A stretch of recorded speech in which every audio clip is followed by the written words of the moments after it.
eu sou militante da Juventude Negra Feminina de Santa Maria e também faço parte do coletivo Acuar, que é um coletivo de juventude ecossocialista. E aqui na cidade eu também sou filiada ao PSOL, partido que atualmente eu sou presidente. E eu milito aí também pelas frentes do movimento feminista, movimento negro e LGBT.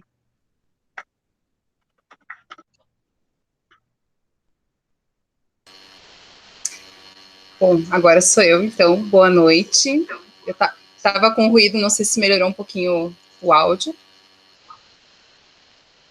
Meu nome é Débora, então, eu sou enfermeira pelo Hospital Universitário de Santa Maria.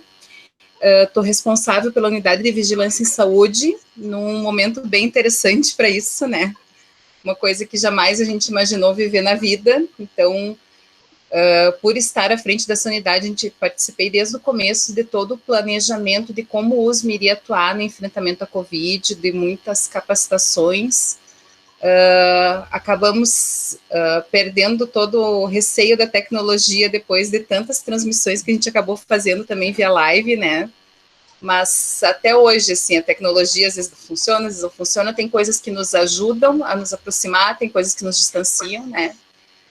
E agradeço essa oportunidade, esse convite, né, a lembrança, e dizer que o que eu puder contribuir, assim, para essa discussão, né, acredito que a gente tenha várias, são amplas as pautas quando se fala, né, no papel da mulher da sociedade, e principalmente agora, né, que num cenário totalmente caótico, que ninguém jamais esperou vivenciar em vários sentidos, né, e a gente está, então, aqui tentando achar um norte, achar uma maneira de reduzir um pouco o impacto de tudo que a gente está vivendo. Então, agradeço o convite, e era isso.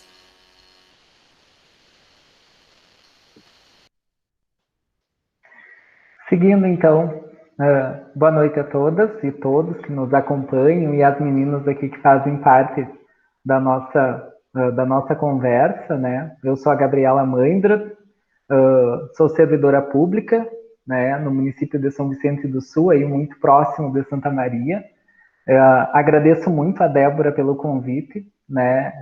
Sempre sou muito bem recebida pelo Departamento de Educação e pela UFSM em outros eventos que eu já tive a oportunidade de participar. Embora agora nós não estejamos presencialmente, né? Mas fica esse carinho, né? E o agradecimento por estar aqui compartilhando essa oportunidade de fala com essas mulheres que são tão incríveis nesse mês da mulher, né? Ainda estamos aí no mês de março, em que realmente temos muito a celebrar, muitas conquistas, né? Atualmente, né?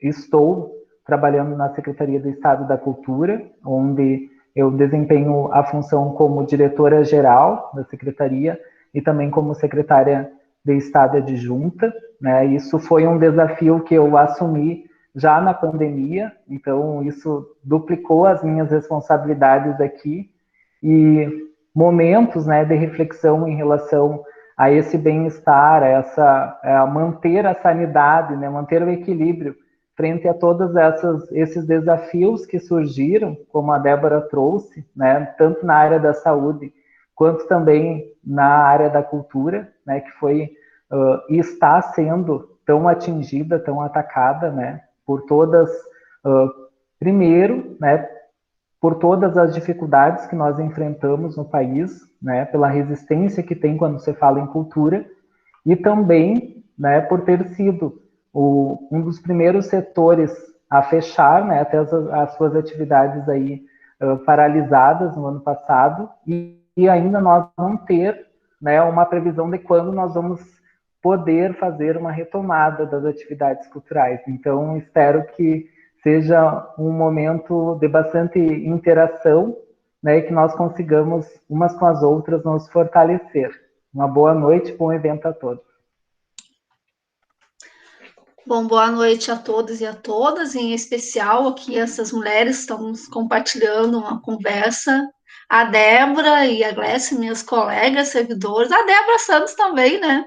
Somos colegas aí da mesma instituição, então que honra estar com vocês. A Gabriela estou conhecendo agora A Alice, né, companheira de luta, militante também do PSOL, pela qual eu faço parte, a Nath, que também tive a honra de estar conhecendo, e que nós possamos aqui, acho que compartilhar as nossas experiências, nossas trajetórias, no sentido de estar somando, e principalmente, né, de estar ajudando outras mulheres, né, a passar por esses momentos tão difíceis, em especial as mulheres, já que a temática das mulheres nesse período bastante difícil para nós, né, que no dia a dia já temos uma rotina e um trabalho que não é fácil, e que na pandemia, com certeza, isso veio se agravar, e que a gente possa sairmos daí fortalecida para continuarmos lutando e resistindo aí diante de tantos desafios. Então, mais uma vez, muito obrigada pelo convite.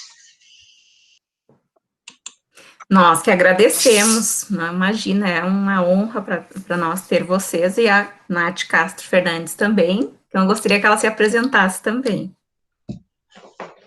Então, tá, gente, boa noite, meu nome é Nath, atualmente eu sou estudante, eu faço arquitetura aqui na UFSM, técnico em paisagismo, eu sou militante também do Levante Popular da Juventude, e sou mulher trans, e eu fico agradecida pelo convite de poder estar batendo esse papo com vocês. Também agradecer o pessoal que está no bate-papo com a gente, conversando. E espero que esse momento, assim, essa conversa seja bem proveitosa para todas nós. Obrigada, Nath. Eu gostaria de perguntar para a Nath, que está acompanhando ali o chat do YouTube, se tem alguma pergunta para as nossas convidadas. Saiu.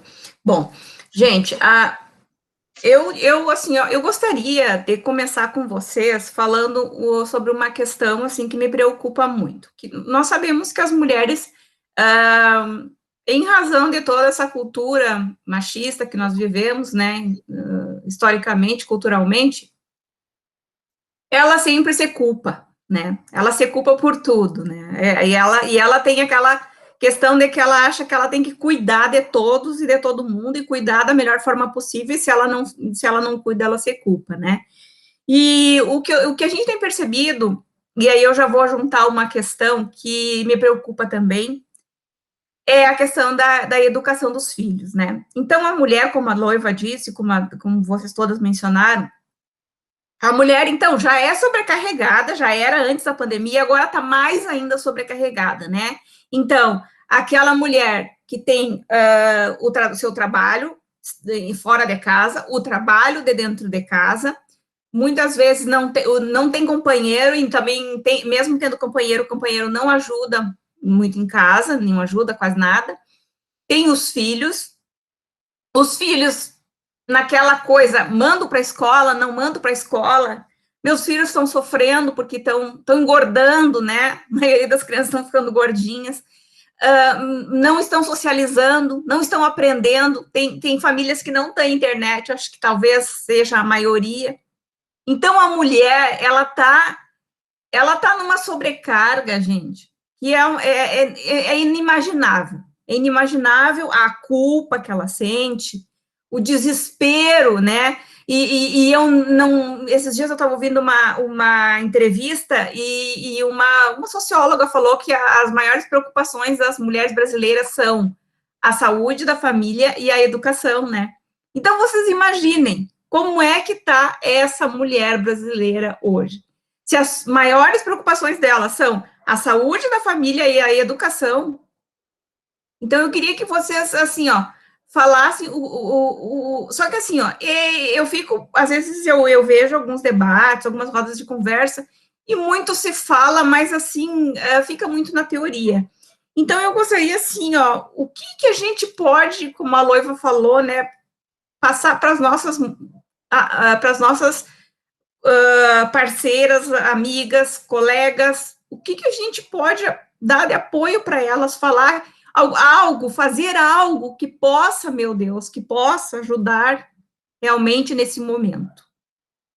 Daí, não sei. Não sei quem começa. Posso começar, de repente? Fica à vontade.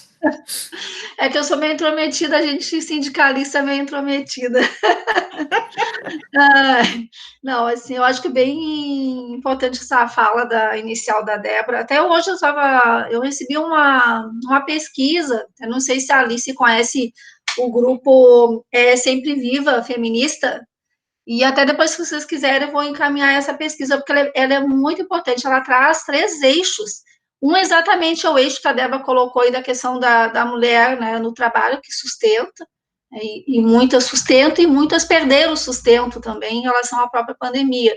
E isso é bastante grave, né, porque se elas que proviam a família, muitos acabaram perdendo o emprego, então imagine o quanto isso tem causado de problema. Então, esse foi um eixo.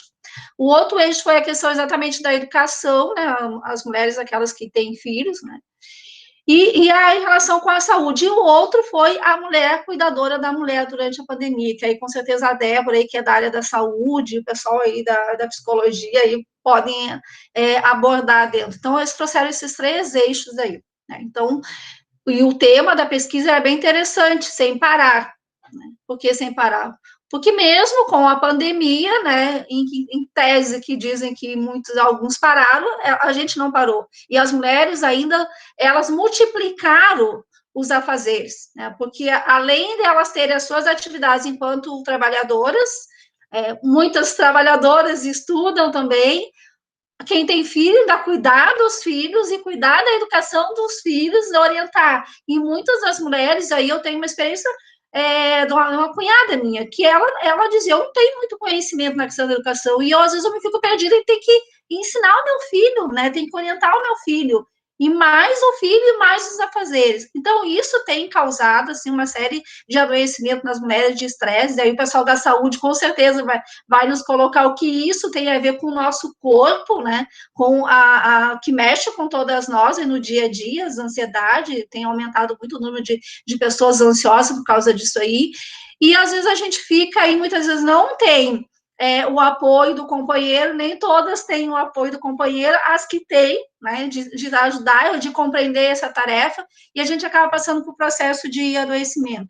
E aí eu vejo, Débora, que essa live que está sendo colocada aqui, que nós estamos aqui, isso é também uma forma de ajuda, porque muitas vezes as mulheres que estão assistindo ali, uma dando dica e colocando como a gente está se colocando, e até mesmo para essa questão da culpa, porque a gente acaba se ocupando. Porque tu tem que dar conta da casa, tem que dar conta dos estudos, tem que dar conta do trabalho, tem que dar conta de ser mulher, tem que dar conta de tudo, dar conta, dar conta, dar conta. Chega um ponto que a gente está muito pesada, que não tem como não adoecer. E aí vem toda aquela questão, se você não consegue, né, você sempre é culpada. Né, se um filho não vai bem, não sei o quê, ou se você não está bem, ou não deixou de fazer uma tarefa, tudo nós nos sentimos culpados. Então, acho que essa rede, né, e aí eu sou sindicalista, tenho um sindicato, e a gente tem um grupo de mulheres, eu acho que é extremamente importante. Às vezes, apenas em ouvir uma mulher, até pelo WhatsApp. Eu tenho feito muito isso no WhatsApp, acabo me procurando, até pela questão do vínculo da entidade sindical, acaba sendo isso uma questão muito natural, né? Eu ainda sou um bandista, então as pessoas muitas vezes me procuram para ouvir. Como as pessoas estão carentes de serem ouvidas. E às vezes é uma palavra que tu dá, não precisa muita coisa. Uma palavra pode até salvar a vida de uma depressão ou até de um suicídio, que a gente sabe que muitos casos devem estar acontecendo de suicídio. Então, eu acho que é essa rede, essa conversa, que não é uma conversa que ninguém está fazendo uma palestra, é no sentido de auxiliar, de formar os vínculos, redes de apoio, cada um dentro do seu espaço, a Débora lá na área da saúde, a Gabriela, a Alice, né, que tem grupos, né, nós temos grupos de mulheres também, a gente está fazendo essa rede e dizer, olha, para aí, não te culpa. Hoje eu atendi uma jovem de 25 anos, que ela veio aqui conversar comigo e ela estava dizendo que ela estava se sentindo culpada porque ela tinha se formado e que com a pandemia ela não estava com emprego. E eu disse, menina, você tem 25 anos, para de te culpar, você acabou de se formar, não coloca uma carga que não precisa, te acalma, todos nós estamos vivendo esse processo, a gente tem que se acalmar. Quer dizer, a pessoa chorando porque estava preocupada, porque não tinha emprego, o que ia ser da vida dela, tinha 25 anos. E quantas nós, mulheres, muitas vezes choramos sozinha, porque além da pandemia, você não tem aquele contato que você poderia ter, você procurar. Então, eu acho que isso é importante, essa rede, cada uma dentro do seu espaço, de ajudar, né, diminuir essa culpa, né, que acaba sendo, que os homens colocam, que o machismo nos coloca, que a sociedade nos joga como se nós tivéssemos ser super e que a gente não fosse humana e que a gente teria que resolver. Né? A gente está aí, cuida da família, cuida de outras mulheres. Então, acho que isso é uma forma da gente estar aí nos auxiliando para início de conversa aqui. Adorei, Loiva. Obrigada. Alguém mais? Quem de vocês, gurias, quer falar agora? Débora? Já vou aproveitar o embalo da Loiva, trazendo essa questão mesmo da saúde. Eu acho a questão da própria área da saúde, né? A enfermagem, por exemplo, que é uma das grandes categorias que atende, né, que está à frente da pandemia, ela é basicamente formada por mulheres, né, e a gente sempre teve uma questão, assim, a falta de profissionais, ela sempre já foi, ela já era uma realidade antes, né, e aí a gente percebia muito essa questão da dificuldade da força de trabalho da enfermagem, por ser predominantemente mulher, porque o filho adoecia, é a mulher que se ausenta, né? Então a gente já percebe esse reflexo de tu ter uma profissão, então, com essa característica muito feminina, né? E agora, na frente da pandemia também, assim, o pessoal no começo era muito receio, porque as pessoas pensavam não só na sua exposição, mas de toda a família, todo o pessoal que tinha por casa, né? Então, no começo era esse grande medo, né? E a gente foi tentando trabalhar com orientação até para as pessoas conseguirem se sentir mais seguras diante de uma situação que ninguém conhecia bem, né, e que, enfim, precisávamos estar lá, isso também era muito importante. Num segundo momento, a questão das aulas, daí, além das pessoas terem que estar à frente do trabalho com receio pela sua família, veio toda uma questão, assim, daquilo que foi fechando, e aí entrou uma questão que era muito crítica, que eu me lembro que saiu até dentre os afastamentos, então, para aquele profissional que não teria com quem deixar o filho, né, e aí tu se coloca naquela situação, nossa, mas e aí se não tiver escola, como essa mãe, como essa família vai se reestruturar, né, então ao mesmo tempo que o profissional de saúde, ele era importantíssimo na linha de frente, essa retaguarda não são todos que conseguem ter, e aí vem um pouco da vivência, da minha vivência, acho que isso que a Loiva colocou é importante, porque a gente conversa muito no meu setor, e quando a gente tem esses momentos, e consegue ver exatamente esse retrato, independente de qual categoria, independente, né, da profissão, a mulher sempre tem essa culpa maior em relação a como estão os meus filhos, a como está, por mais que tenha os pais presentes, a gente percebe, né, que o pai não tem esse perfil tanto de se culpar quanto a mãe, né, a gente é assim, e tem uma cobrança, claro, da sociedade, mas nós somos a sociedade, nós também nos cobramos, né, e a gente tem que começar a tentar, aos pouquinhos, e aliviando essa culpa, né, e aí que a gente percebeu isso. Então, nós mesmo, nosso grupo de trabalho, de colegas ali, a gente trabalhou muito mais do que trabalhava antes, até hoje a gente tem feito plantões muito mais exaustivos, por mais que a gente esteja numa linha de, né, que não é na linha de frente lá na UTI na ponta, mas a gente está ali assessorando, fazendo plantão, então teve noites que a gente saía 10 da noite tentando escrever plano, fazendo fluxo, e a família em casa, daí aquela cobrança, né, não uma cobrança no sentido de por que você não está aqui, mas do eu quero você aqui, eu preciso, porque a gente está lá, ao mesmo tempo que os nossos em casa estão com toda aquela angústia, e aí vem toda uma questão de quanto mais informação, quanto mais conversa, acho que é uma maneira das pessoas poderem estar mais seguras também,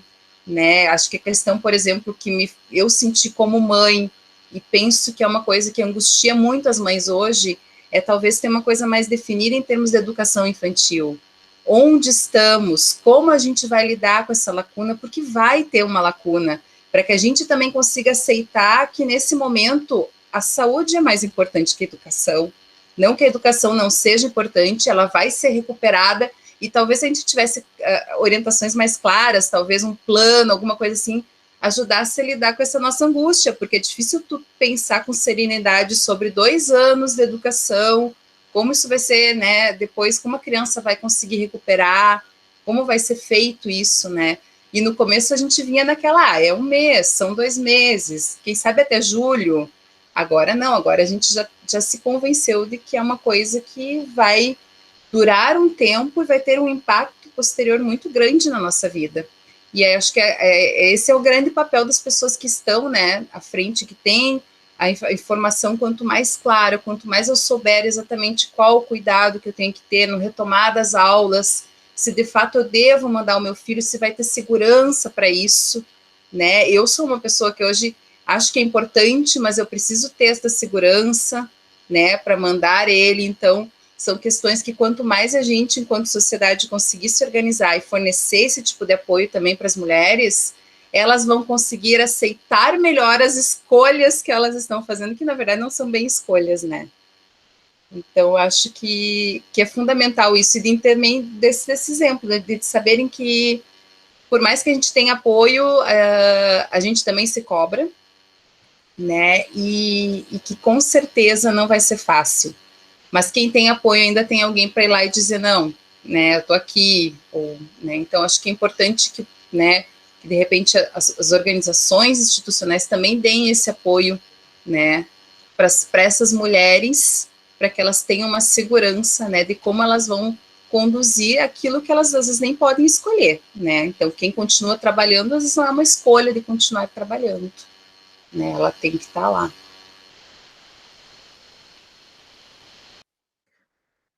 Quem gostaria de falar? Fiquem à vontade, gurias.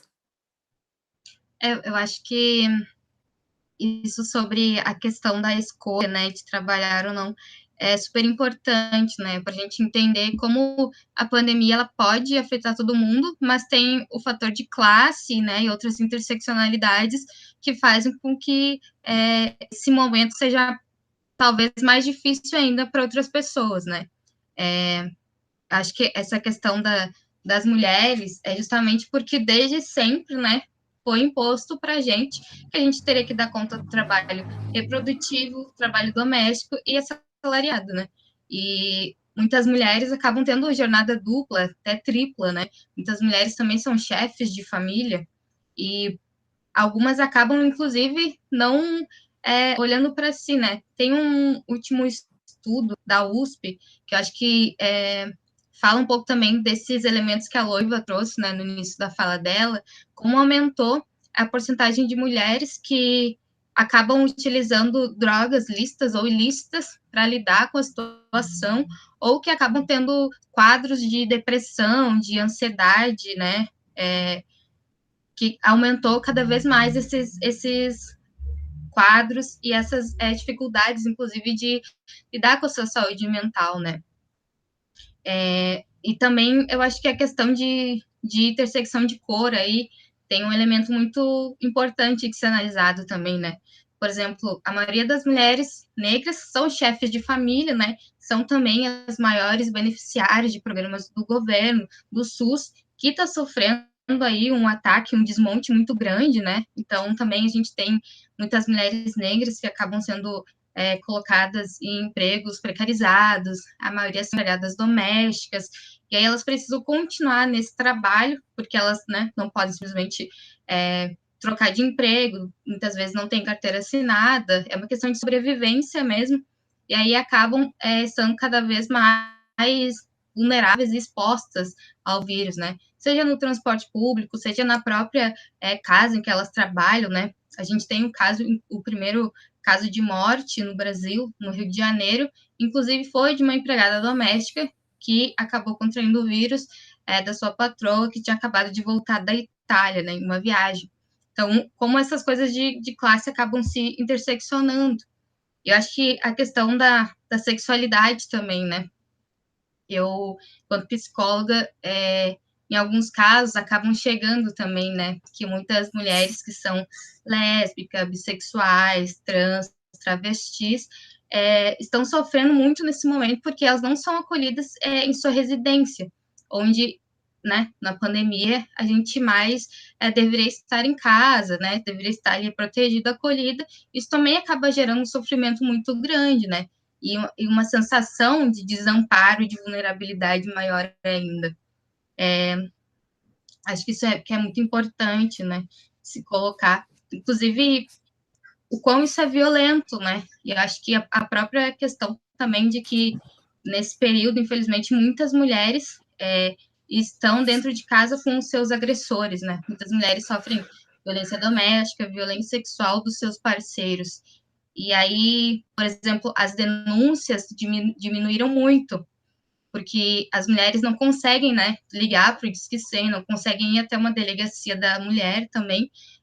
Então, esse número de denúncias que baixou não significa que nós, mulheres, não estamos sofrendo violência, mas sim que muitas vezes a gente não está encontrando saída para procurar uma ajuda, né? E isso aí é super perigoso, assim, coloca nossas vidas super em risco.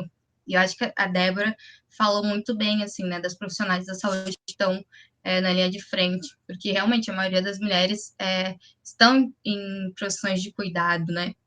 E muitas vezes a gente cuida tanto dos outros que a gente acaba não cuidando de nós mesmos, né? Eu vi uma pesquisa da Women's Forum, que ela foi realizada em 7 países, que colocou que a pandemia teve um impacto muito alto, né, na questão do bem-estar feminino, assim, que 40% dessas mulheres que foram entrevistadas, né, em 7 países, afirmaram que depois, né, do coronavírus, elas têm pouquíssimo tempo para cuidar de si mesmas, né, e que elas também não conseguem se dedicar tempo suficiente para garantir que elas estão em boa saúde. Ou seja, nós mulheres estamos cuidando tanto dos outros, para que os outros estejam bem nesse momento em que de fato, preciso um cuidado, mas a gente acaba também, por conta dessa sobrecarga, se colocando muitas vezes em risco, né? Então, acho que é importante a gente falar também e se perguntar de quem cuida das mulheres que cuidam de outras pessoas, sabe? Porque, infelizmente, a gente acaba ficando muitas vezes nesse limbo, né? Nesse desamparo. Perfeito, Gabriela. eu vou... A Gabriela Isso. já tem até uma pergunta aqui para ti, Gabriela. Já, de repente, tu já emenda a tua Isso, resposta. vamos para a pergunta que eu já faço. Isso, já emenda. Então, uma pergunta. Queria saber a opinião de vocês, né, de vocês todos, mas principalmente a Gabriela, sobre a necessidade de melhores políticas públicas de apoio às mulheres que trabalham. E aí eu gostaria que tu incluísse também essa questão da interseccionalidade de gênero, né, e raça, se tu te sentir à vontade. Porque sabe por que eu te peço? Porque, assim, ó, eu acho que e não é segredo para ninguém, né, desde que esse governo atual, o governo federal assumiu, ele já se diz, né, ele já demonstrou que é de extrema direita e tem políticas públicas que não favorecem, né, os grupos minorizados, né, principalmente a população LGBT, QI+, né. Então, assim, com a pandemia, eu acho que isso piorou, né. Então, como é que tu pode nos ajudar nesse ponto né, de que melhorias em políticas públicas tu vê a curto prazo, eu sempre digo, né, porque a fome, a falta de moradia não esperam, né, e a Covid muito menos, né, leito de UTI, né, em minutos a pessoa vai a óbito. Então, assim, como é que tu pode nos ajudar nessa parte aí? Perfeito. Obrigada, Débora. Eu só ia pegar um gancho ali da fala da Alice, que muito me representou, na questão de gênero, né? Principalmente por ter a Nath aqui também participando e eu ser uma mulher trans, né? De todas as dificuldades que nós temos, que não é só nesse momento de pandemia, né? Que são dificuldades históricas aí de acesso, né? Por todas as violências que nós sofremos, né? Violências psíquicas aí, violências físicas, né, que nós conhecemos muito bem, né, principalmente a população trans, por ser tão violentada, né, por ser o país que mais mata transexuais, pelas dificuldades que nós temos de acesso a essas políticas públicas, né, seja de acesso à saúde, lá quando nós começamos a fazer um processo de hormonização que não tem acompanhamento, né, e isso vai refletir na nossa saúde, né, refletir em toda a vida a partir do início desse processo, né, o não acolhimento muitas vezes na educação, que acaba gerando toda essa evasão que existe, né, 72% das pessoas transexuais não concluem ensino médio, né, 1% dessas pessoas chegam à faculdade, né, à universidade, e daí quando estou eu e a Nath aqui, nós representamos esse 1%, ela na arquitetura e eu no curso de Direito que eu estou concluindo nesse ano, né, e o quanto isso é importante para nós, porque nós estamos abrindo caminhos para outras tantas, né, para essa garantia, e isso a gente viu essa evolução nos últimos anos, a partir do momento que o Enem começou a aceitar o nome social, né, que nós tivemos a retificação do nome, que nos garantiu, né, dignidade de ser respeitada de acordo com a nossa identidade. Isso é tão importante a partir de 2018, quando esse processo de retificação do nome, né, ele passa a ser administrativo, que tu consegue ir num cartório de registro civil e fazer esse novo documento, né, foi o que aconteceu comigo, né, é uma nova vida, porque é muito difícil tu ser respeitada a questão do teu nome social, só quando tu tem realmente um documento ali, né, formalizado, tu consegue exigir esse direito, e o quanto é importante isso, né. Também em relação às políticas públicas, trazendo um pouquinho para a minha experiência, né, que, como eu disse, foi bastante desafiadora. Primeiro, né, por ter saído do interior em 2019 e aceitado um desafio de vir para a Secretaria da Cultura para assumir a responsabilidade como assessora de diversidade, que é realmente, né, foi um pensamento, né, um convite da secretária da Cultura, Beatriz, né, para que eu pudesse vir trazer reflexões em relação a todos esses temas que ainda são tão sensíveis da gente falar, né, até mesmo o uso do banheiro para as pessoas transexuais, todas as dificuldades que nós passamos, né, e eu enfrentei isso muito antes de ter passado num concurso, quando eu trabalhava no setor privado, né, que é o simples acesso ao banheiro, quanto muitas vezes nós somos restringidas a ter esse acesso, e que quando eu vim para cá, eu propus muito essas questões, principalmente aqui nos nossos espaços culturais, e a cultura ela tem realmente esse caráter de reflexão, né, esse caráter de transformação, e nós podemos perceber isso muito agora durante a pandemia, porque o que nos consolou um pouco de todas essas dificuldades foi a cultura, né? Foi uma live que a gente assistiu, foi uma música que tu ouviu, um livro que tu leu, né? O quanto está presente e é tão desvalorizada, então o quanto cada vez mais nós temos que valorizar essas pessoas que são trabalhadoras e trabalhadores da cultura e que estão ali fazendo o máximo para levar um pouco de alegria em momentos que são difíceis.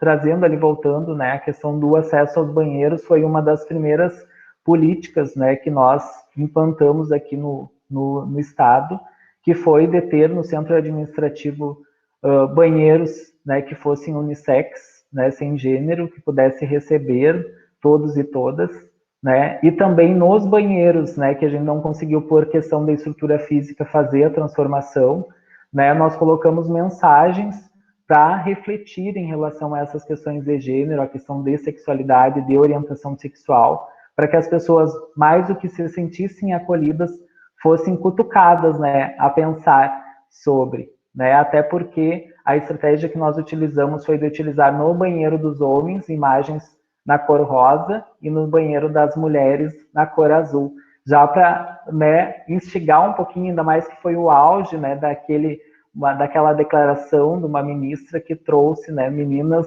vestem rosa, meninos vestem azul.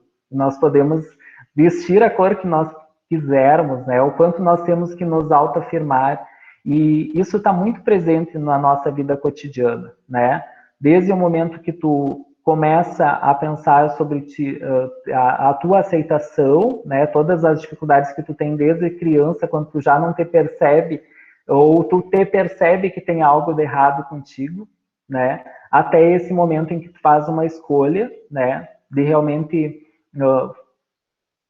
passar por todas as dificuldades, quebrar todas as barreiras, que é se assumir e iniciar processos aí que são significativos, definitivos e que muitas vezes, né, acabam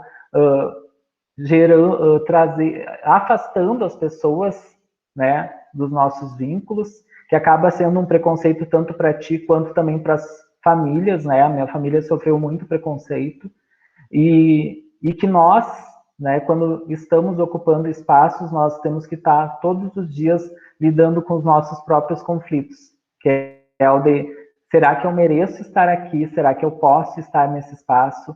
Né? Será que eu tenho capacidade de estar num cargo de gestão, de liderança? Né? Porque, só contando um pouquinho mais da história, né? Eu vim em 2019 e o ano passado, no mês de junho, então eu recebi mais um convite, mais uma oportunidade da secretária, que foi de assumir como secretária adjunta.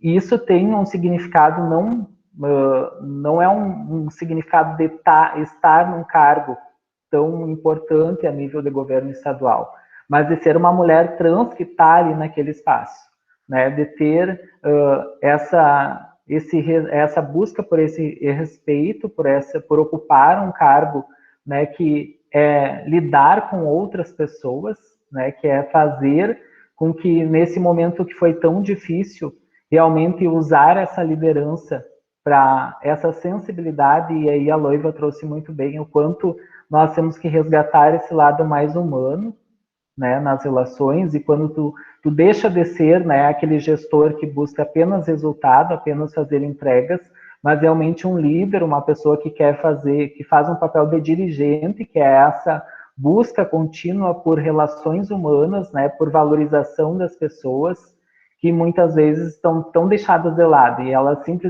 querem ser notadas.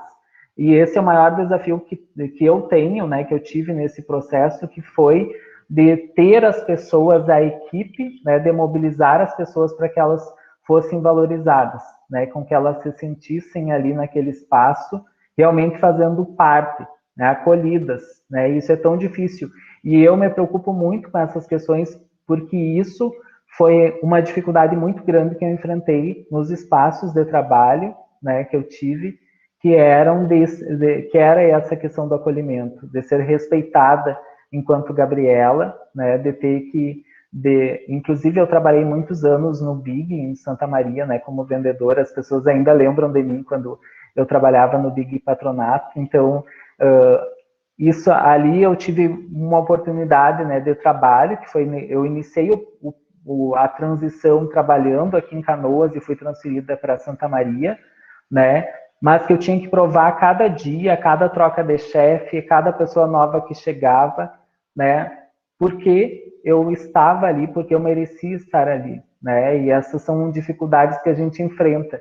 E isso também foi me motivou muito a estudar para concurso público, para que eu tivesse um pouco mais de segurança, né, que eu tivesse um pouco mais de tranquilidade, porque nós também temos que pensar, e aí é uma preocupação, quando nós temos uma população trans, né, que a expectativa de vida é de 35 anos, né, nós pensar também na nossa velhice, nós pensar nessas pessoas aí que são tão deixadas de lado, né, nessas mulheres que fizeram tudo, né, para dar, né, a família, o sustento, né, dar aquele amor, né, esse papel da mulher que vai além do trabalho, né, dela trabalhar, ela tem essa dupla rotina de estar em casa também, fazendo tudo isso que as meninas já trouxeram, e também dessa questão que vai ser um reflexo, né, daqui a uns anos, de pensar essa questão da velhice, né, como mulher trans, de todas as dificuldades que nós já enfrentamos hoje, e que nós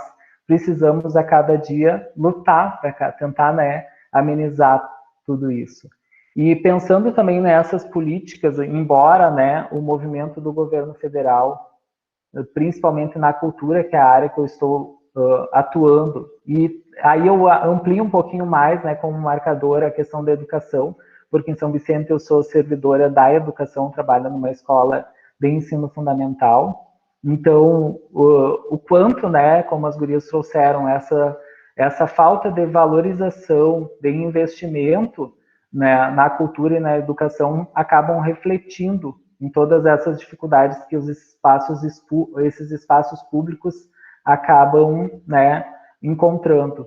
E que eu estou tendo, né, uma experiência muito feliz aqui na Secretaria da Cultura, porque pensar em políticas públicas, né, é pensar também em investimento, e nós conseguimos, no último ano aí, duplicar o valor do investimento na cultura. Nós chegamos a 41 milhões só de lei de incentivo, né, e a lei de incentivo, muitas vezes a gente só conhece quando nós vamos nos eventos, aí nós vemos aquele símbolozinho, né, é lei de incentivo, é incentivada pela Lei de Incentivo à Cultura, e também pelo FAC, né, que são formas de fomento aí à cultura, que é por participação por editais.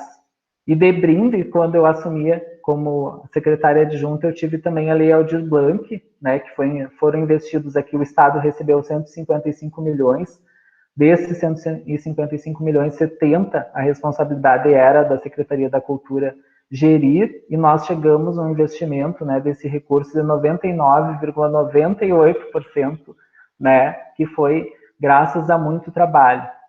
E, né, nesses editais nós conseguimos implantar de forma bastante pioneira, né, se vai pensar em acesso à cultura, a participação das pessoas, que foram as cotas para pessoas negras, quilombolas, indígenas, mulheres ciganas e também para transexuais, travestis e homens trans, né, para que realmente tivesse essa possibilidade, né, não é tudo que a gente gostaria de fazer, mas chegamos, né, nos editais que ainda estão em avaliação agora, um percentual de garantia de 51% em cotas para essas pessoas, então isso é bastante significativo, porque é a forma de retribuição, de amparo, diante de todas as dificuldades que nós sofremos, né, que daí eu me coloco muito no lugar dos outros, né, por também ter vivido todas essas dificuldades, e a forma que eu posso contribuir hoje com o meu trabalho, né, enquanto estando aqui, né, é de dar um pouquinho esse retorno.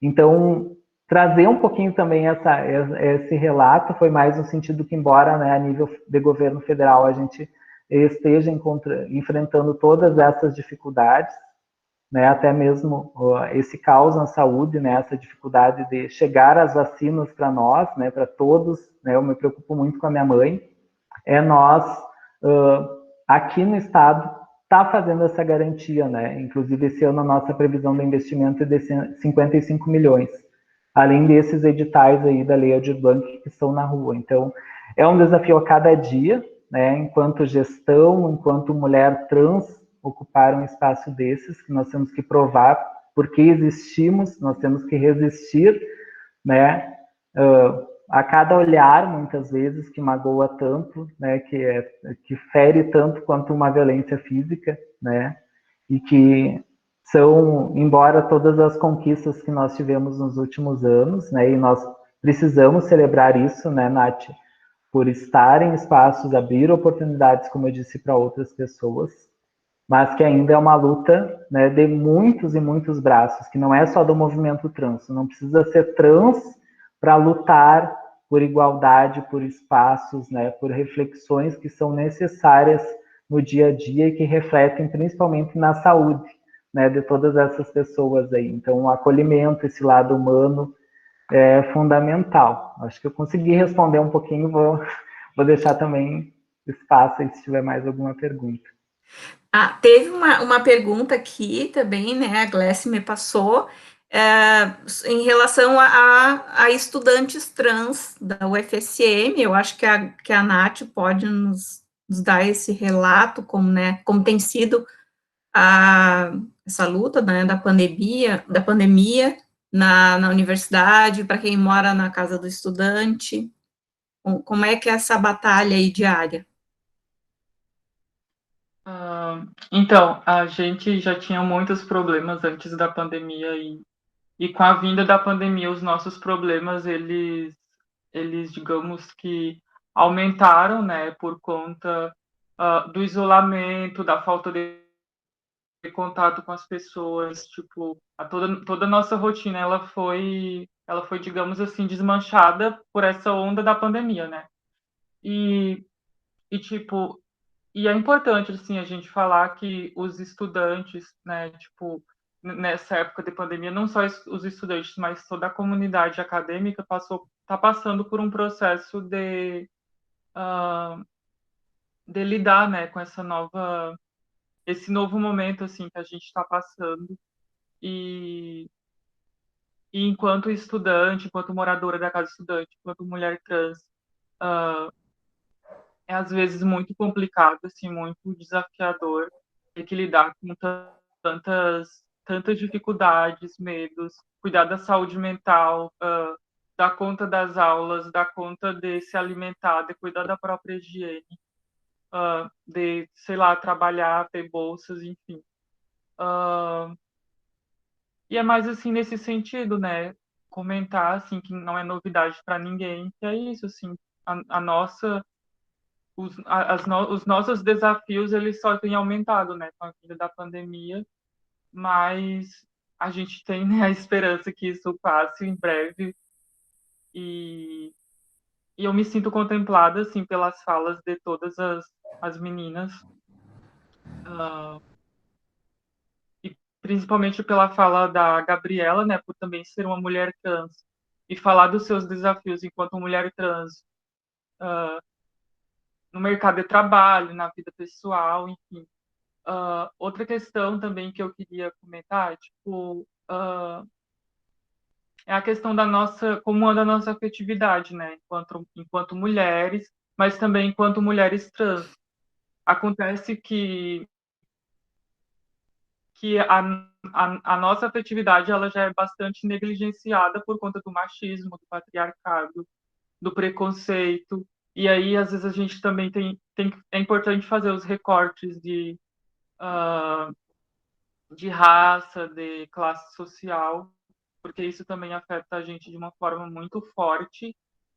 E quando a gente vai juntando todos essas características, assim, né, a gente vai sempre encontrando cada vez mais dificuldade.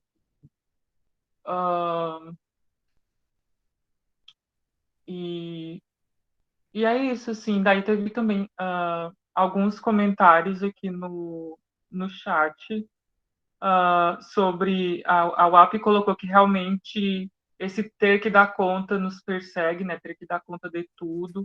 A Angelita comentou que é importante sabermos que não estamos sozinhas neste momento, neste sentimento.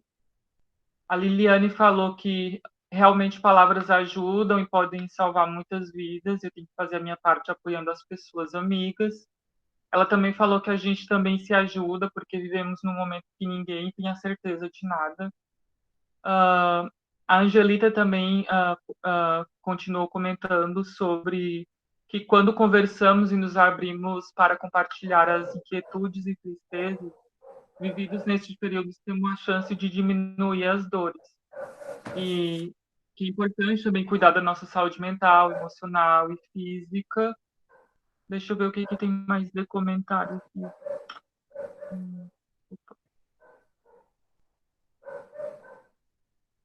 E a UAP também colocou aqui no perfil da UAP no YouTube quem cuida das cuidadoras, né? Tipo, esse papel de cuidadora que é tanto jogado para cima das mulheres e que sobrecarrega as mulheres em diferentes momentos, não importa se está em pandemia ou não, as mulheres estão sempre sobrecarregadas nos afazeres. E é importante a gente ter essa reflexão, né, de quem cuida da gente, quem cuida das cuidadoras. É isso. Nath, eu queria só resgatar uma fala da Gabriela e da Alicia também.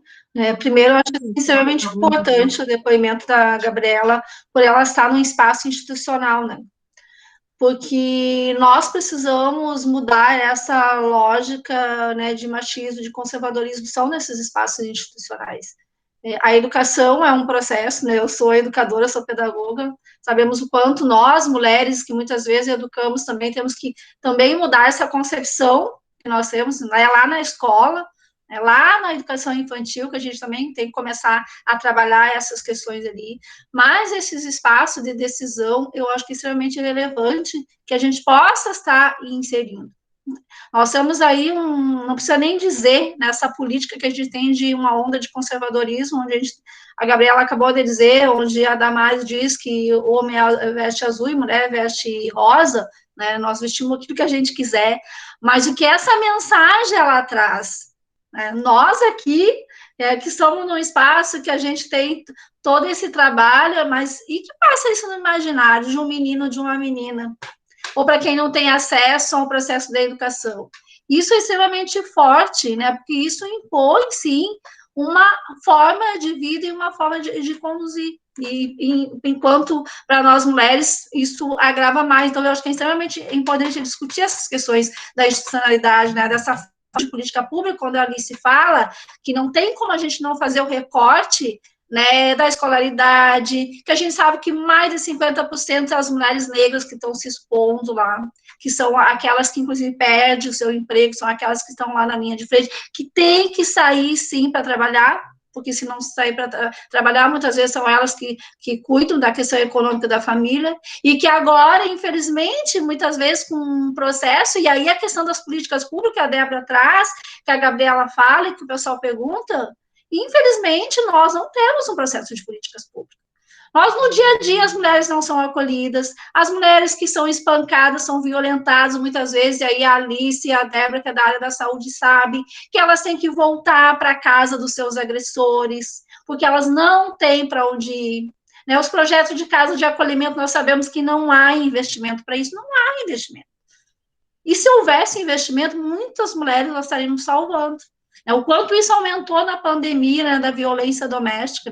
Essa pesquisa, até se vocês tiverem interesse, eu vou passar para vocês, né, o quanto isso agravou, né, porque aí os agressores estão perto, estão convivendo junto, então isso aumenta mais.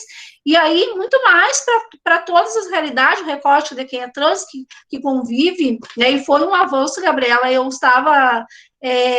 acompanhei o processo que teve que incluíram, e eu, inclusive, estava dentro do processo lá da universidade, né, e era uma que recebi, eu disse, nossa, que bacana, né, conseguimos dar um avanço, mas não é o suficiente, né, ainda não é, né, precisamos, assim, não precisa, nós todos os dias dizemos que nós somos importantes, né, que nós temos que ter política salarial igual, né, aos homens, que somos os mesmos cargos. No serviço público, a gente não vê muito, porque existe um processo de carreira, mas na iniciativa privada, isso é gritante, a disparidade que existe de um mesmo cargo, de mulheres recebendo menos, por quê? Porque são mulheres. Então, tem muitos desafios.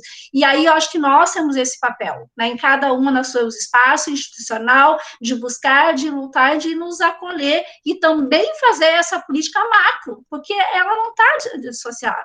Uma coisa é as nossas redes, dentro dos nossos sindicatos, dentro dos movimentos sociais que a gente faz, e aliás, nós fizemos isso, mas nós também temos uma outra questão, que é a política macro, que a gente tem que estar brigando, né, que a gente tem que cada vez mais fazer com que a gente seja valorizado, que haja investimento na saúde, na cultura, e aí, parabéns, Gabriela, porque você é um exemplo, né, de estar dentro do teu espaço, combatendo esse machismo e mudando essas visões que a gente tem ainda aí. Essas visões de conservadorismo, essas visões antidemocráticas, então eu acho que isso é extremamente importante, eu quis fazer esse recorte, porque eu acho que é estratégico do ponto de vista da macropolítica, a gente está intervindo dentro desses processos, aí dentro das nossas entidades sindicais, dentro dos partidos políticos, que mesmo esse partido é de esquerda, né, Alice, a gente sabe que nós, mulheres, temos que brigar pelas nossas candidaturas. A Alice foi candidata, eu já fui candidata, mesmo em partido de esquerda, ou vocês acham que em partido de esquerda também a gente não tem que buscar para que as nossas candidaturas de mulheres sejam valorizadas, né, e tenha investimento nas candidaturas femininas. Não é só em partido de direita isso acontece, no partido da esquerda também a gente faz os enfrentamentos, as lutas, uns mais, outros menos, mas a gente também tem esses enfrentamentos aí. Noiva, pode falar, fica à vontade, não, eu só... Tanta coisa que vem à nossa cabeça, né, gente? É verdade. Fala, Alice, fala. Mas, complementando, assim, né, um pouco da realidade que a Nath trouxe, né, ela falou bastante sobre a questão de que, muitas vezes, cuidados mais básicos, né, a gente acaba deixando de lado, e como isso é importante também, né? Quando a gente fala em saúde mental, é algo super amplo, né? São questões que podem... enfim, que a gente pode abordar em vários momentos, aspectos, vivências, né, da gente. Muitas vezes, investir em nós mesmos é até dar conta de necessidades básicas, sabe? Da gente tomar um banho, da gente relaxar, ouvir uma música, assistir algo que a gente gosta, fazer coisas que antigamente tinha como lazer, né? E aí entra muito também o trabalho da Gabriela, né? A cultura, nesse emaranhado todo, né, o quão importante é também para a saúde mental das mulheres, e é importante que a gente faça esse investimento, né, e aí eu pensei também, enquanto a Nath falava, sobre a questão das estudantes, né? Que principalmente das que moram na casa de estudante das suas universidades, que, enfim, agora a gente está com a questão do ensino remoto, que já é super complicado para muitas pessoas, né? Porque é um modelo que muitas vezes a gente não está acostumado. Enfim, a gente gosta muito daquela coisa do contato, de estar se relacionando com as pessoas, né? Isso afeta bastante a maneira como a gente aprende, como a gente tenta ensinar também, né? E aí a gente tem a precarização também dessa casa, né? Porque muitas vezes não tem acesso à internet, não tem acesso a outros materiais, e como isso também acaba afetando mesmo, né? Questões de saúde, tanto física, porque muitas vezes a gente acaba somatizando, isso vai para o corpo, como de saúde mental mesmo, né? Porque é muito difícil lidar com essas incertezas, com esses momentos que são ansiogênicos, né? E querendo ou não, esses momentos ansiogênicos, eles são constantes, né, na atual conjuntura. E muitas vezes é difícil da gente olhar para um horizonte que possa parecer minimamente viável, assim, para a gente sair dessa situação, né? Então, essa rede de fortalecimento entre nós é super importante também. E acho que quando a Loiva traz a questão da militância, a gente compreender que muitas vezes a gente tem a visão de que mulheres militantes são super fortes, né? Que são capazes de aguentar o tranco, mas a gente também é um ser humano como qualquer outro, né? Apesar de a gente estar lá sempre na resistência, na luta, e que se colocar nos espaços políticos, né? Pautando as coisas que a gente acredita e o modelo de sociedade que a gente quer viver, a gente também acaba sofrendo com essa pressão, né? Então é importante a gente se atentar para essas mulheres que a gente tem como mulheres fortes, e, na verdade, elas também têm as suas fragilidades, que a gente precisa acolher todas elas, né? Então, o quão é importante a gente criar essa rede de apoio mesmo, né? Fortalecer os laços entre nós e fazer essa cobrança de políticas públicas, né? Pensar aí o poder do Estado diante das realidades diversas que a gente vive, que na maioria das vezes são extremamente precarizadas. Vou rapidinho aproveitar o gancho da Alice, que eu achei importantíssimo isso, Alice. Acho que é mais ou menos o que até então, às vezes, a gente não se dá conta, né? A gente também é ruim, é bom você inspirar como sendo uma mulher forte, uma mulher, né, que está na liderança, mas isso também tem o outro lado, que é aquele com que faz com que pessoas que não estão se sentindo assim, achem que que todas são, e que essas mulheres não têm as fragilidades, que a fragilidade acaba sendo não é um defeito, acaba sendo uma coisa ruim, e na verdade não, né? É bem aquela questão que a gente começou ali no início, que é o dar conta de tudo, né? A gente, no fim das contas, acha que o nosso papel vai ser dar conta de tudo, e como é difícil a gente desconstruir isso, né? Inclusive, assim como é difícil trabalhar com o coletivo, trabalhar com o que é diferente, são várias coisas, e a pandemia, eu, no meu olhar da saúde, a gente sempre falava, o SUS, por exemplo, ele tem muitas coisas maravilhosas, mas ele tem várias fragilidades, e a pandemia, ela vem para expor todas elas, né, e eu acho que isso vai em todos os níveis, né, então, tudo aquilo que já era difícil antes, com certeza agora conseguiu um grau de dificuldade extra, né, mas também algumas coisas acabam acontecendo nesses momentos, né, a gente tem se motivado muito num exemplo nosso ali do Hospital Universitário, que é a Central de UTIs, né, que era uma obra que vinha se arrastando por N motivos, né, e que hoje a gente conseguiu que aquilo andasse em função da pandemia, e que ela conseguiu estar pronta exatamente nos momentos mais cruciais, assim, que a gente conseguiu enxergar que aquilo salvou vidas, de fato. Então, acho que isso é importante, espaços como esse, para a gente debater essas questões, para a gente refletir, né, sobre todas essas dificuldades, mas principalmente refletir sobre o que a gente vai construir em cima dessas dificuldades, né, e essa parceria, eu acho que isso é importante, a gente começar a pensar enquanto mulheres, né, enquanto colegas, de se ajudar, né, de estar apoiando outras mulheres, acho que isso é fundamental. Eu estou tentando aqui fazer um apanhado de tudo que foi falado, mas está difícil porque é muita coisa, mas assim, eu acho que vocês mesmas foram nas falas de vocês, resumindo.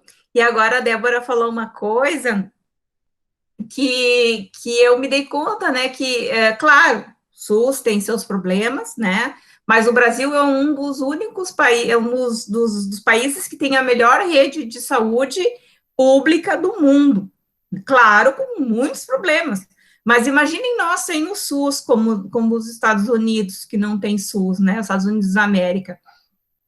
Então, levou essa questão, né, Débora, levou também uma valorização do SUS, né? Que se alguém tinha dúvida de que o SUS é importantíssimo, é essencial, crucial na vida do nosso país, e a ciência, e os hospitais universitários, e as universidades, que infelizmente tem gente que ainda não se deu conta disso, né?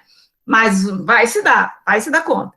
Então, por um lado, né, tem essa questão da valorização.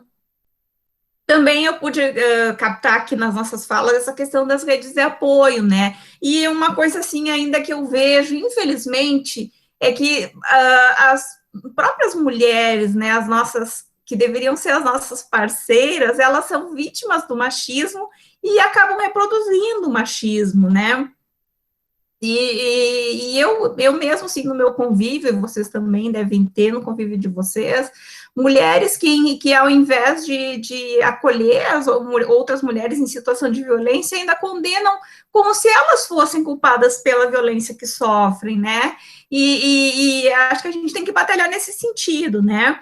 E também, quando a gente fala nessa questão da interseccionalidade, eu ainda percebo também que é difícil para pessoas cis, pessoas não negras, não indígenas, entenderem o porquê da necessidade de políticas públicas específicas, né, para esses grupos minorizados, né. Então, assim, eu acho que são batalhas que a gente ainda tem que lutar, né, e precisa lutar, e essa pandemia escancarou mais ainda, como vocês disseram, as mazelas que o nosso país, né, tem, né, desde da sua invasão, né, que não foi descobrimento coisa nenhuma, né, da sua invasão, e eu acho que a partir dessa pandemia, a gente precisa, como a Débora disse, repensar, refletir, né, se é que vai haver um novo normal, um normal, se é que existe um normal, existiu alguma vez na vida nesse país um normal, a gente, de qualquer forma, vai ter que sair disso repensando muitas coisas, revendo muitas coisas. E quem não repensar, eu não sei, gente, se não repensou até hoje, depois disso, se não repensar, aí eu não sei, né? Como muita gente pergunta, você acha que o brasileiro vai mudar, vai repensar a sua vida após a pandemia? Olha, se não repensar, se não mudar, se o nosso mundo não se repensar depois disso, então não vai se repensar depois de nada mais, né? Então, assim, ó, todas as falas de vocês, eu só tenho a agradecer, né?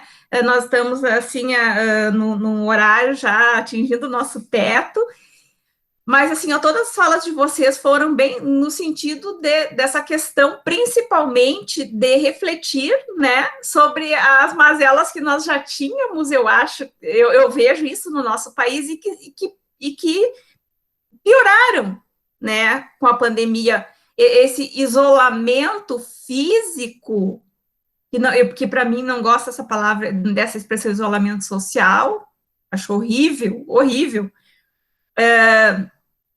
isolou mais ainda, né, isolou e causou mais violência, enfim, e esse governo federal também não, enfim, mas eu acho assim, ó, que foi maravilhoso esse encontro, foi muito bom conversar com vocês, e aí agora eu vou deixar um espacinho para vocês finalizarem a fala de vocês, dizerem alguma coisa que vocês gostariam de dizer para o público aqui que está nos escutando, participando, se vocês quiserem deixar algum contato também, tá? Fiquem à vontade. Vamos começar novamente por ordem alfabética?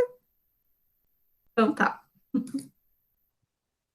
Queria agradecer, então, mais uma vez o espaço. Foi muito bom ouvir todas vocês, né? Acho que a gente fala de lugares diferentes, mas, ao mesmo tempo, em algum momento, a gente sempre se encontra, né? Queria dizer também que quem quiser me procurar aí nas redes sociais para conversar, para procurar ajuda profissional, ou até um fortalecimento, né, entre rede de mulheres ou militância mesmo, é só me procurar no Facebook, Thalis Carvalho, @AlicePessoal no Instagram, e é isso. Sigo à disposição, e sempre muito bom se fortalecer esses espaços com outras mulheres também.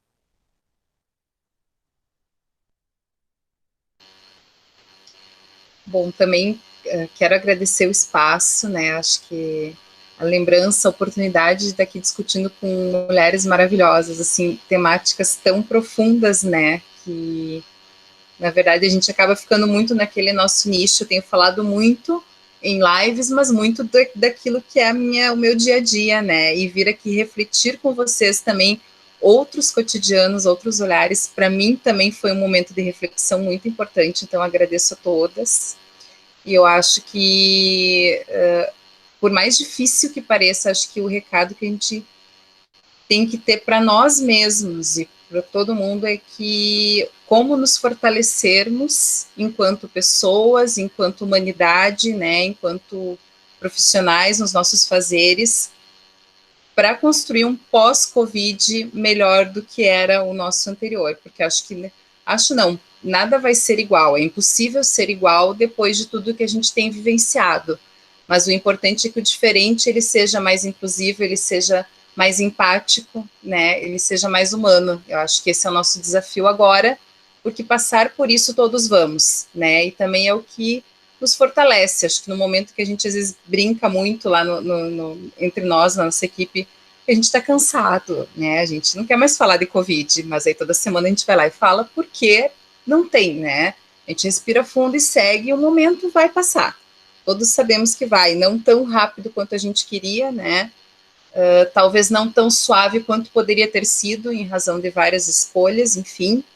Mas acho que o importante é isso, a gente conseguir tirar o melhor, né, depois que passar tudo isso. E obrigada.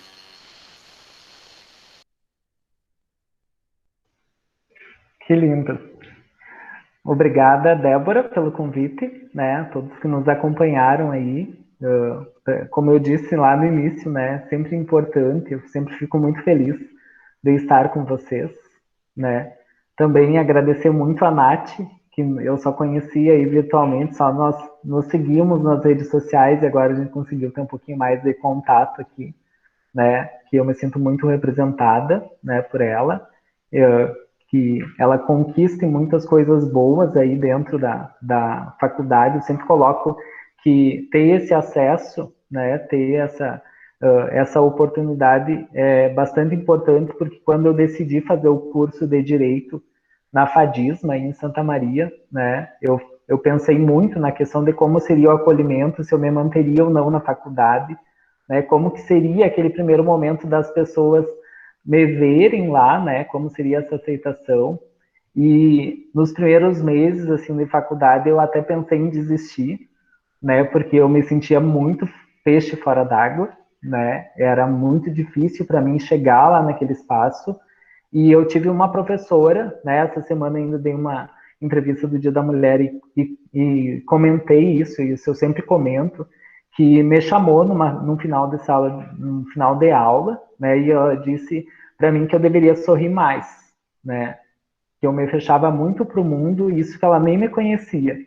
E realmente, né, por todas as dificuldades que a gente enfrenta, né, enquanto mulher trans, para as dificuldades de acesso ao mercado de trabalho, em tudo, nós acabamos criando, né, essa defesa, né, essa dificuldade, nós nos fechamos para tudo e todos, né, e o quanto é importante sorrir, o quanto muitas vezes nesse momento de dificuldade a gente precisa ter esse olhar, esse cuidado uns com os outros, né, o quanto é importante, às vezes, uma frase pode mudar a tua vida, e foi isso que aconteceu comigo, né? Eu sou muito grata por eu ter ouvido, talvez no momento certo, da pessoa certa, né, aquilo, e que isso me motiva muito no trabalho que eu faço, que é bem cansativo.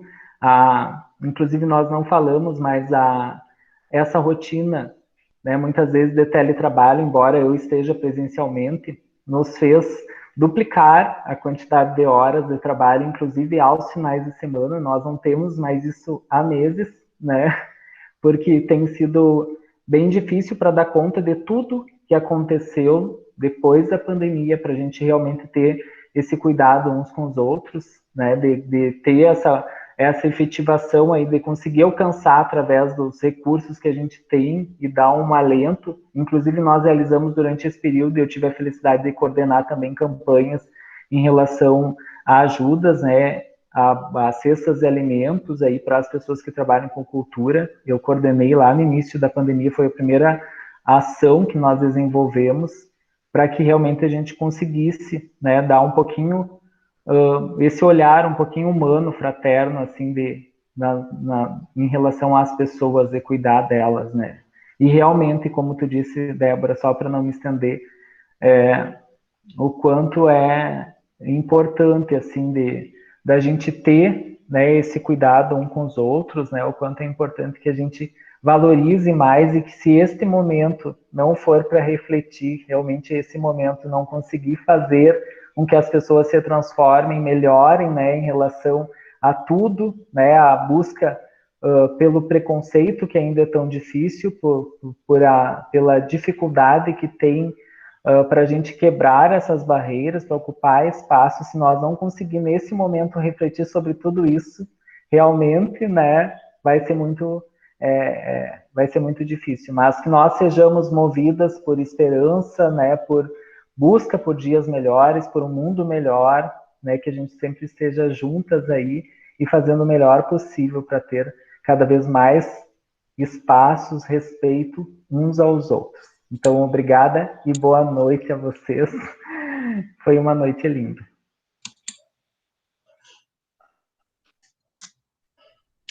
Então, antes de agradecer também, pode falar, desculpa.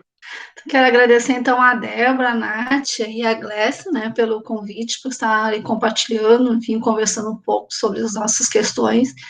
E dizer que o Covid, ele mostrou que não existe classe social ou questão financeira, né? Ele ataca e ataca todo mundo. Então, portanto, que isso possa servir de reflexão, de que nós possamos ser mais solidários, mais tolerantes, né?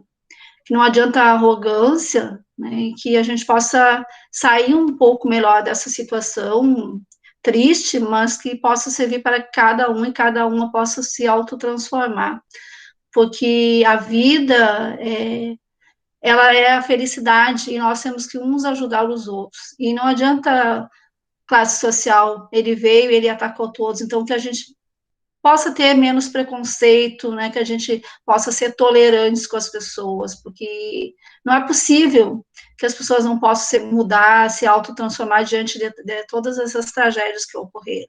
Então, mais uma vez, obrigada a todos e a todas, estamos juntos aí para que a gente possa umas encorajá-las a outras e, enfim, ser feliz nessa vida e fazer outras pessoas felizes, porque não tem outro sentido se não for esse. Então, muito obrigada. Estamos todas juntas.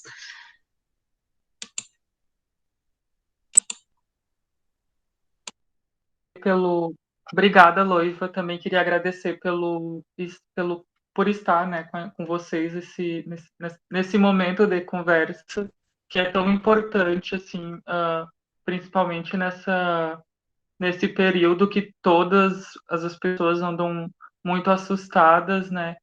E eu também queria fazer comentar ali um comentário que tem aqui no YouTube, da Marina. Aí a gente pode ver alguma de nós responder, que ela falou sobre a questão de que recentemente meu pai faleceu de Covid. Como superar a frustração desse luto, sabendo da responsabilidade do Estado, que é omisso na questão da pandemia, né? Então, acho que essa questão, assim, tipo, de como superar esse luto, né? Não sei se alguma das gurias querem comentar sobre isso.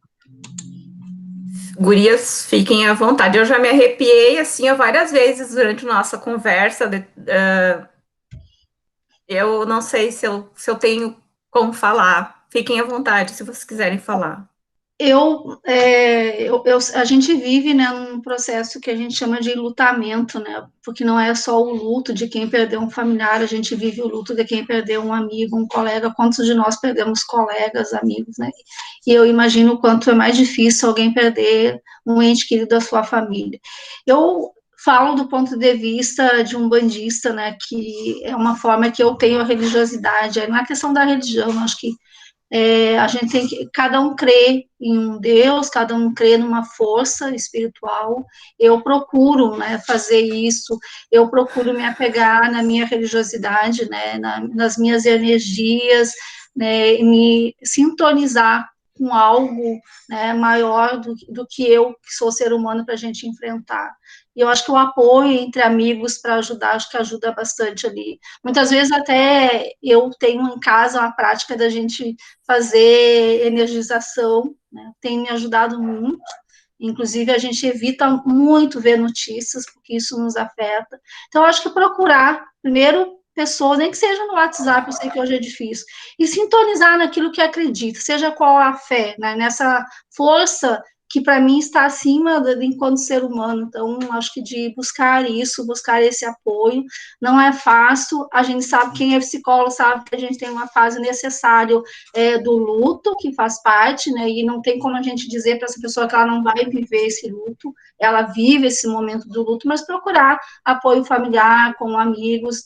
Se alguém tiver, né, uma fé, alguma coisa, que vai buscar essa ajuda, porque eu acho que nos ajuda a nos fortalecer ali, né, porque não é fácil, a gente está, todo mundo está enlutado, né, a gente vive as notícias, é morte, é isso, então acho que procurar, né, nos apegar numa força, numa energia, para que a gente possa superar esse momento tão difícil, né, Débora, que nos afeta, né, todos nós somos afetados, quem não tem uma notícia de um amigo que se foi aí, né, todos nós, a gente perdeu muitos amigos, muitos colegas também ali. Então, eu procuro nisso, procuro nesses aspectos, nessa energia aí, tá? Que as pessoas possam fazer para poder superar. Vai viver o luto, vai, que não tem como não viver esse luto, mas que procure aos poucos procurar essas ajudas, naquilo que acreditar aí para superar, é o que eu deixo como, dentro da minha experiência, né, eu procuro fazer isso aí. Não sei se eu ajudei, mas é nesse sentido que eu vivo esse processo aí. Mais alguém gostaria de falar, Luiz? Assim, realmente, eu já perdi minha mãe e meu pai, e claro, não foi nessa pandemia, mas o luto, como a Loiva falou, é uma fase a se passar, mas como a pessoa que perguntou, né, que comentou, acrescentou a questão da revolta, né, da revolta diante de uma morte, talvez, que poderia ter sido evitada. E isso, para nós, realmente essa revolta é muito complicada. E eu acho que você deveria, talvez, procurar uma ajuda psicológica, uma terapia, procurar ajuda dos amigos, como a Loiva falou, uma fé, se você tem uma crença, né? Porque é muito complicado. É muito complicado. Eu também tenho amigos, a minha irmã pegou Covid e ficou muito mal no hospital. Eu fiquei muito revoltada, né? Isso é só um exemplo. E eu costumo dizer assim, nós não estamos passando por uma tragédia, são várias, são milhões de tragédias, né? Então, vocês imaginem em cada família, né, que perdeu um familiar, perdeu um amigo, perdeu um conhecido, um vizinho. Então, são milhões de tragédias pelo mundo afora. E nós temos que lidar com isso. Mas nós temos que lidar lutando, né? Como a Loiva disse, do luto à luta. Do luto à luta, gente.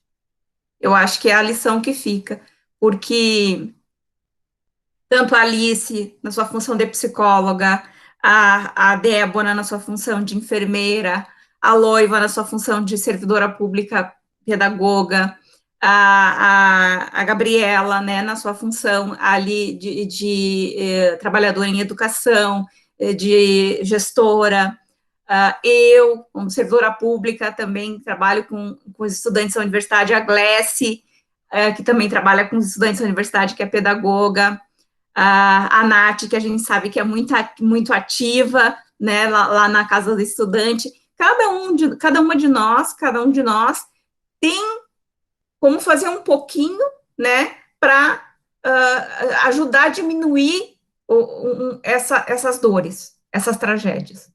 E é o que a gente pode fazer, eu acho, nesse momento, acredito. É o que a gente deve fazer e pode fazer. Eu acho que é isso, gente.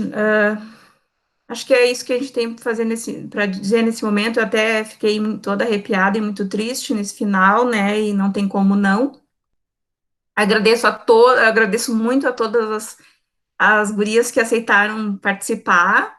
E foi um prazer estar com elas essa noite. Agradeço a Glécia, sempre minha parceira, companheira, a Nath, também sempre parceira para tudo. Agradeço o pessoal que assistiu, que participou, que mandou comentário e perguntou.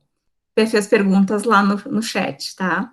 E desejo uma boa noite a todos e todas e que se cuidem muito, gente. Se cuidem muito. Se cuidem porque a vida e a saúde, como a Loiva disse, não tem volta, não tem valor, é o essencial, tá?